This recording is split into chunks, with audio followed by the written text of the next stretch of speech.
Hey YouTube, Pedro the Broke Prepper here with another video. Today's video is kind of a special one. I'm not gonna lie, I'm a little nervous about it.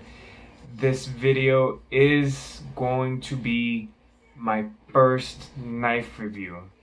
Um, I don't know if a lot of people know this. I am a knife enthusiast. I do love knives. I do have a good amount of knives. And I have my own EDC knives. Um, So today's review is actually going to be on the Eagle Eye 3 by Frost Cutlery. I know this isn't like a lucrative blade like Benchmade or Spyderco.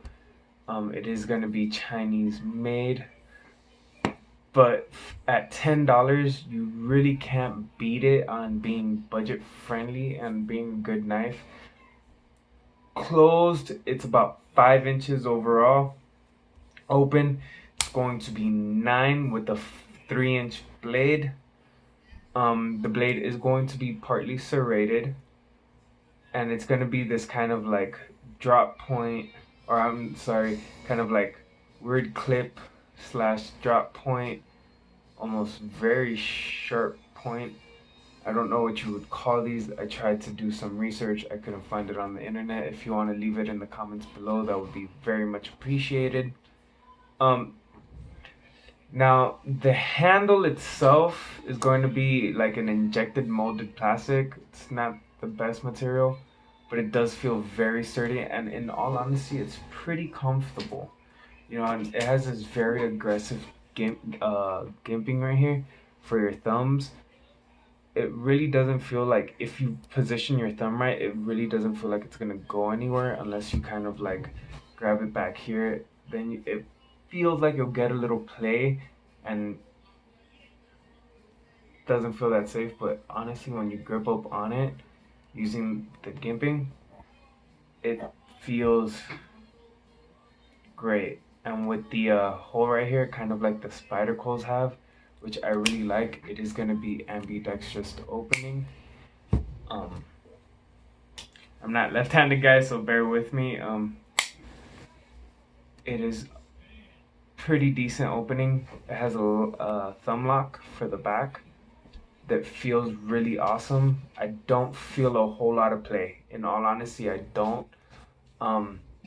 Right here though, like if I'm holding it from the back, I feel just a little bit, but in all honesty, I've had expensive knives and I've had cheap knives.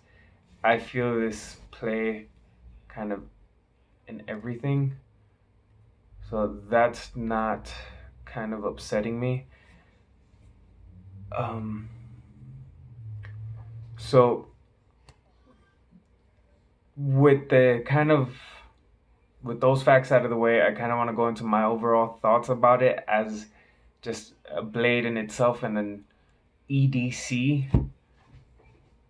The blade, all of its own, I think is an okay knife for what it is as a tool. I think this is a really good tool for your toolbox. I think it's really cool to have in your car as a backup EDC.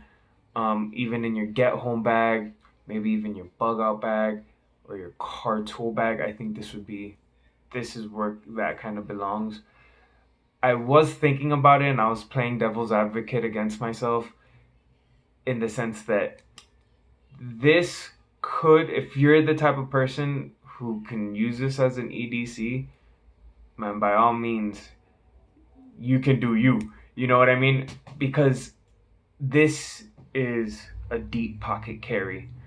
If you have a pocket clip, even if it's called a deep pocket carry clip, I don't agree with that term. Because in all honesty, I am the type of person that I eyeball everybody and I kind of size everybody up, and I see, you know, I look for things like, does he have a knife? Does he have a gun?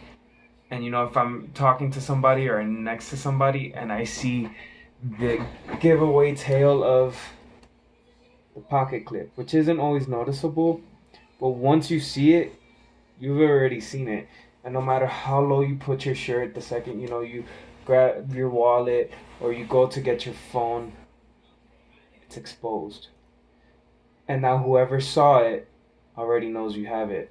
And I normally, when I see it, like as a salesperson, when I see somebody who I'm selling to or somebody with the person I'm selling to, and I see the pocket clip, I just say, "Hey, is that a Benchmade or is that a Kershaw or is that anything?" Even though I know I'm probably wrong because I didn't really get a good glimpse at it.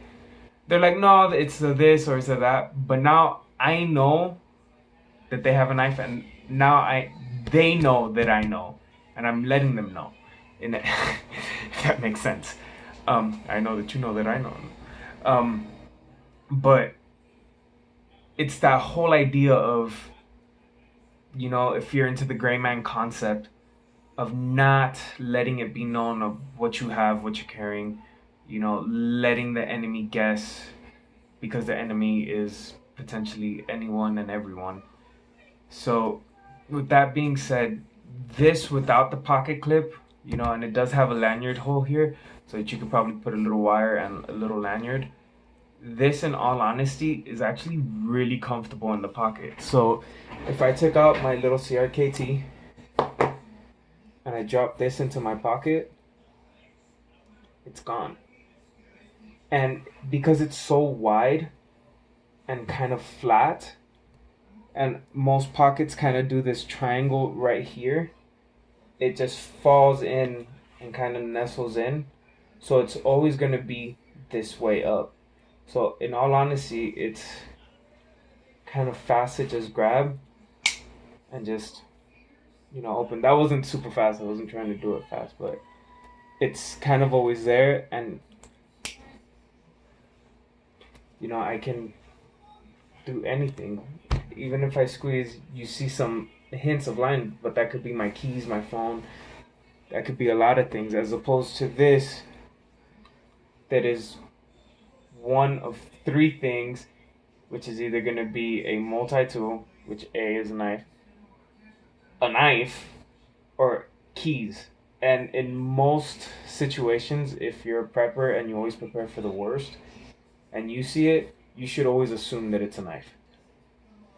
So, with that being said, I do think that this, for the gray man enthusiasts or the gray man followers, I think that this is a pretty decent knife in that aspect. Or this style of knife is a pretty decent knife for that aspect. And in all honesty, I haven't played around with it a whole lot. Like, I haven't put the zip tie like I do my Spyderco, and other things like that. But I do think that it's an okay knife. And now for you guys, this is my personal one. Just so you guys know, I am selling these on eBay. I only have 8. I didn't buy these. These were gifted to me from somebody who was planning on buying them, didn't sell them, and just gave them to me. So I thought I'd give it a try. And since I have the YouTube channel, I thought I'd kind of let you guys know. If you do want one, you can buy them from me. I am selling them for $10. I don't think they're that. I think that's a pretty good price. But now kind of getting on to the last part of my video that I'm kind of nervous about because I've never done these. And I don't want to beat up on my knife too hard. I have this piece of 2x4 for a reason. I'm going to try to feather a little bit of it with the blade to see how good it is for cutting wood and how comfortable it is in the hand doing some heavy labor intensive work. And then I'm going to do the test that everybody seems to hate, which I think is really good test. Just because even though in a real life scenario, you're never going to put your blade in a situation where you're going to be banging the spine of it, you at least want to know that in an extreme situation, for instance, if you have to use this against an opponent or against an animal, like some people have to do when they're on these hikes and they get attacked by a fox or something, you want to make sure that if you hit bone, that the lock is going to keep the blade in position so that it doesn't come back on your hand. Especially if you're doing like a fox, you'll probably just go through it. But if it's a bigger animal, like a heavier dog or God forbid, a bore for the people who live in those areas. You want to make sure that your knife lock is going to hold. So with that being said, I'm going to kind of go into this. Before I do the wood test, I'm just going to show you that it does come out of the box pretty sharp.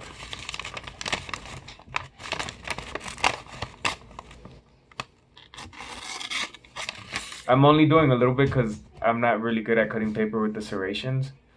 So now that I've showed you that, I'm going to kind of grab my wood and I'm just going to... Okay. I'm not really digging into the wood. Okay.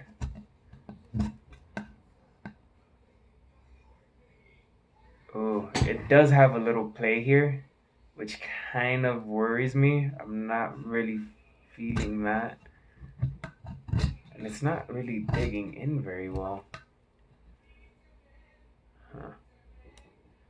And I think I see why. Because the blade, the grind, is actually on the left, and I'm right-handed, so when I press it down, I'm not really getting into it. Let's see. I think this is a better for left-handed people. Yeah, see, now I'm grabbing it. Yeah, and it's not really going in. I'm not left-handed, guys, I'm sorry. But it is kind of doing pretty good. Actually, there we go. I'm feathering it. Alright. And you know what? The play isn't really worrying me. Like, it's not horrible. There is a little bit of play. Oh, that loosened it up a little bit. Okay. Well, it's not a great bushcraft knife, I can tell you that. EDC and self-defense may be better. Maybe for some lighter work like rope cutting or tube cutting, it might be better. Now for the test, it scares everybody and everybody wants to complain about, but I feel like it's necessary. I'm gonna hold it like this, not like this, because I love my fingers the way they are. Let's see.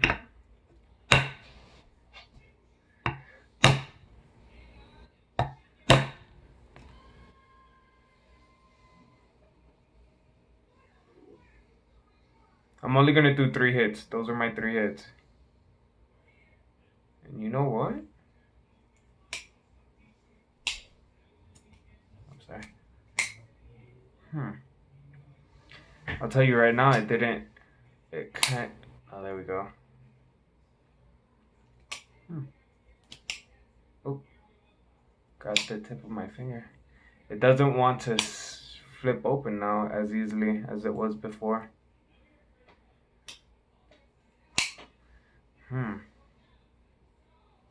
And the play.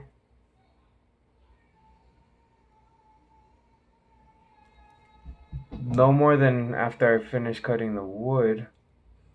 So the lock seems great. That lock seems good. I may have made the locking mechanism just a little bit more aggressive, but it's not that bad. I hit it pretty hard. So that I'm showing you the indentions that I've made, so that you guys can't say I hit it like a girl or anything. But yeah.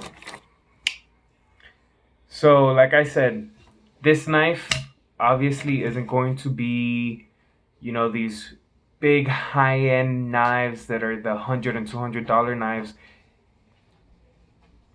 In all honesty, I'm seeing them go for different prices.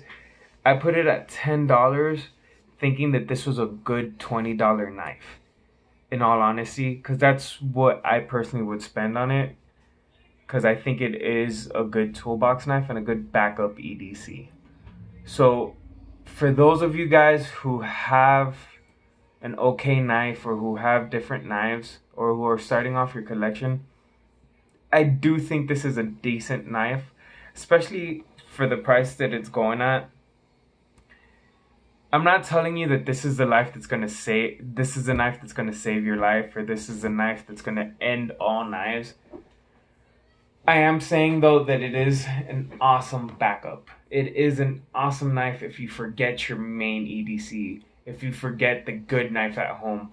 It is a good backup if you're gonna do a job that you don't want to use your EDC because it's probably gonna hurt it.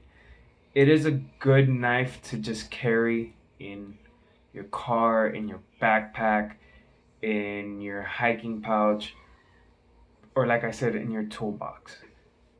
And if you want, I'm gonna put the link to the store below in the description. Don't forget, guys, have fun, be safe, and don't ever not be prepared. Till next time, bye.